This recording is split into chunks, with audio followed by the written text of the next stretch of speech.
You're listening to the 235 Club. This is Stephen Pearce from Lake Wakatipu in 1997. It's 12 by 10. The length is 27 and 1 by 29. No problems here in the spread. It's 30. The span is 22 and 3/8. The beams are 4 and 2 by 4 and 3. The coronets are 7 and 7 by 8. The brows, they are 8 and 1 by 8 and 2. The trays are 5 by 7 and 3. The guard tines are 11 and 4 by 9. The remaining palm points by number is 9 by 7. Palms, length without points is 16 and 2 by 14 and 6. Width without points is 4 and 7 by 6 and 5. The width with points is 7 and 3 by 8 and 6. Total for Mr. Pearce is 243 and 1/8. Pearce had noticed a good deal of promising sign left by what he considered to be a good buck some weeks prior to his ultimate success, so decided to return to the spot before Anzac Day, a time when he knew there would be other hunters arriving there with similar intentions. Departing his home at Invercargill, good on you mate, in the very early hours of the morning, he was in the region by 6 a.m, and after a quick cup of coffee and a bite to eat, set off for the area where he expected he could perhaps locate the buck he anticipated, occupied his selected spot over the period of the rut. The ground was frozen hard, causing Pearce to wonder how efficiently he could stalk the area without creating an unavoidable noise. He at last reached a clearing, there to see a doe and her fawn contentedly feeding.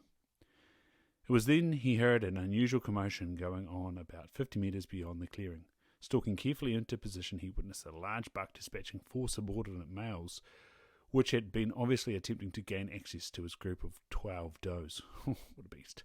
The sounds emitted by the master buck echoed his anger, and Pearce later claimed it was an exhibition he would never forget.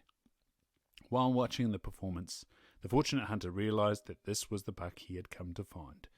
By this time, the animal was only 25 metres away and standing broadside on to Pearce. He presented an easy target and fell instantly to a well-placed bullet. Now, to get to West Wakatipu by 6 a.m, old mate's got up and left Invercargill at least 3:30 a.m. What a champ. Anyway, we're on to Christopher B. White, P. Periki, 2002. Make sure you subscribe. Make sure you've left a rating. We're trying to smash out, breaking through that 100 reviews on Spotify. Also, probably would be good to get over 50 on Apple Podcasts if you're listening over there, before we hit the magical 300 there on the Stag Raw podcast.